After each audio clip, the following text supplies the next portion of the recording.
Welcome to the Deep Dive. Today, we're tackling, well, a really significant shift.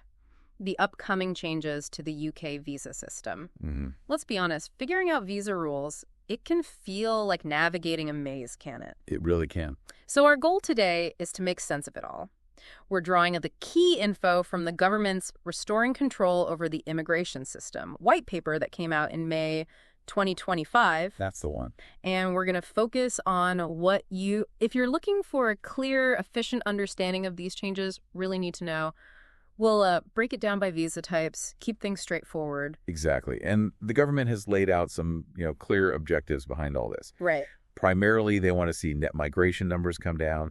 They want to ensure immigration is more directly tied to the skills the UK economy actually needs. Okay. Also strengthen the enforcement of the rules and support integration for those who come here. So to see how those goals translate into actual changes, we'll go through the different visa categories, highlight what's new. Let's do it. Okay, let's dive right into the skilled worker visa. This is a big one, covers a lot of people coming here for work. One of the major shifts seems to be raising the standard for the skills required. That's right. The skill level needed for a skilled worker visa.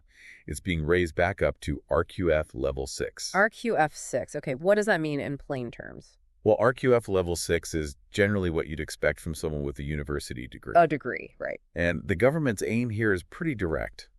They want to reduce the number of people immigrating for jobs considered, lower skilled. So if someone's thinking about applying for a job that doesn't typically need a degree, what does this mean for them? It means those routes are going to become much more limited.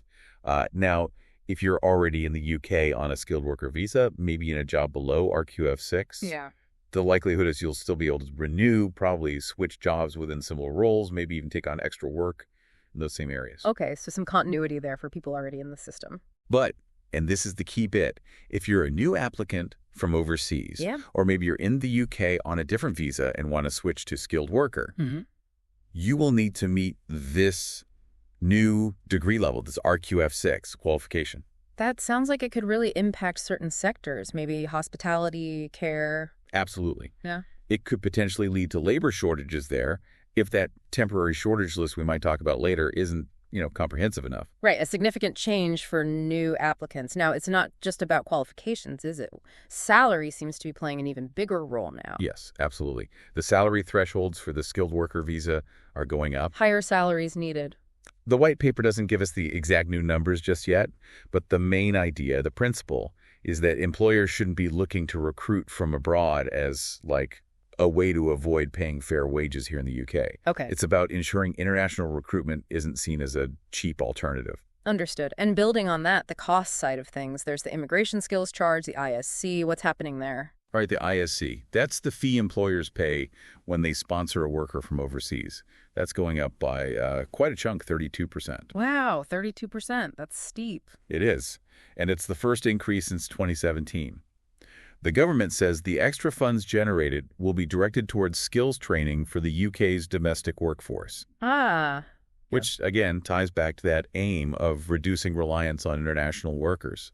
So, employers face a higher cost. Right. And that money is meant to boost local skills. Okay, so it's becoming more expensive for employers, linked to improving domestic talent.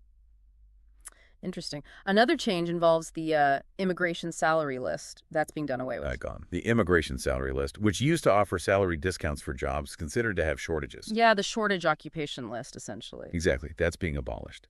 The Migration Advisory Committee, the MAC, they'll now take a closer look at the general salary requirements, including whether any specific discounts are still justified in certain cases. So those automatic discounts for in-demand jobs are going.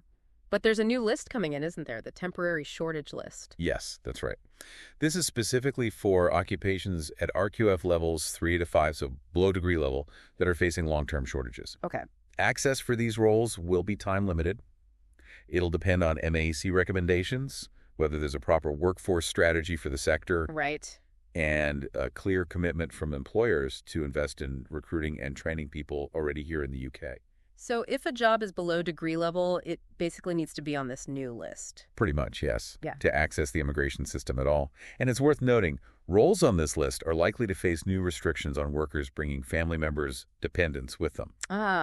Okay. Restrictions on dependents, too. And they mentioned an interim list will include occupations recently looked at by the MAC or those seen as crucial to the industrial strategy. You mentioned workforce strategy there. What exactly is that in this context? Sounds key. It is.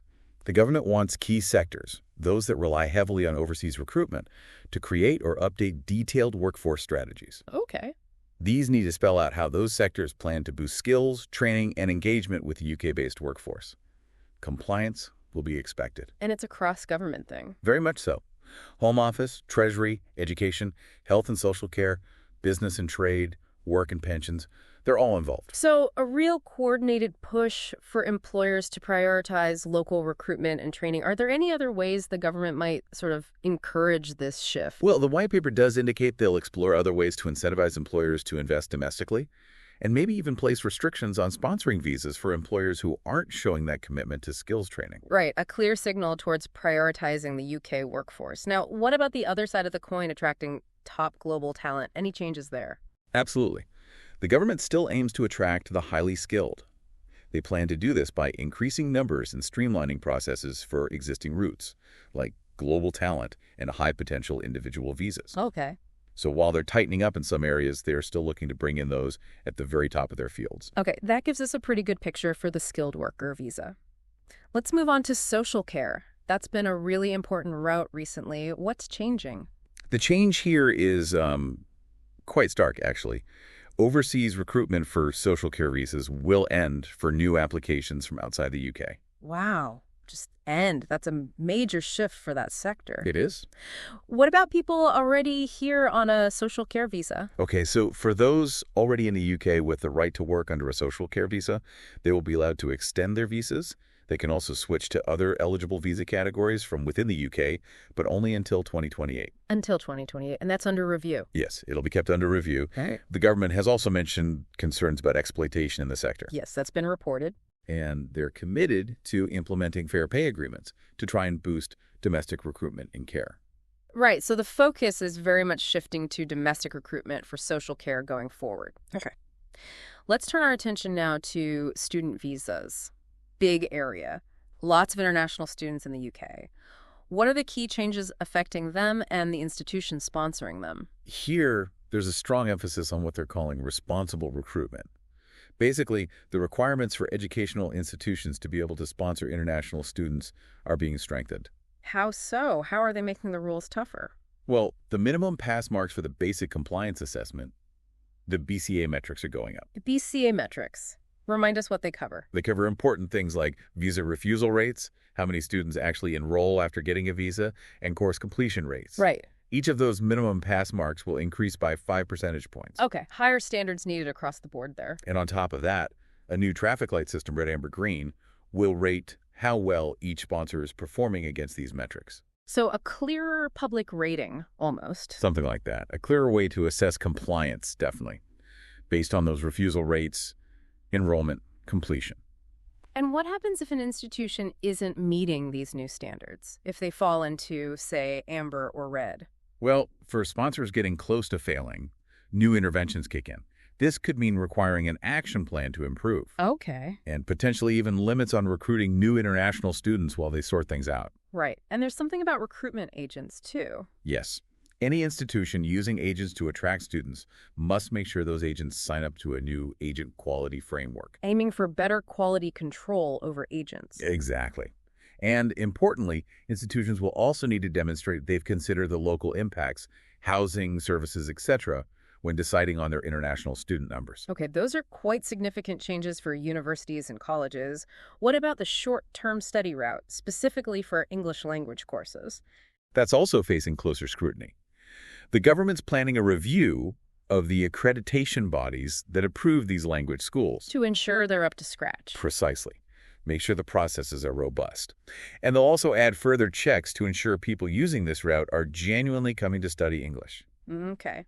And finally, within the student category, the graduate route, the one allowing students to stay and work after studies. What's happening there? Big change here. The time allowed under the graduate route is being cut. It's going down to 18 months. 18 months. From what? It was previously 2 years or 3 years for PhD students, so quite a reduction. Yeah, that's significant for graduates planning their next steps. And additionally, The government is exploring introducing a levy on the income universities get from international students. A levy, a tax, essentially. Essentially, yes. Yeah. With the idea that this money would then be reinvested into skills development within the UK.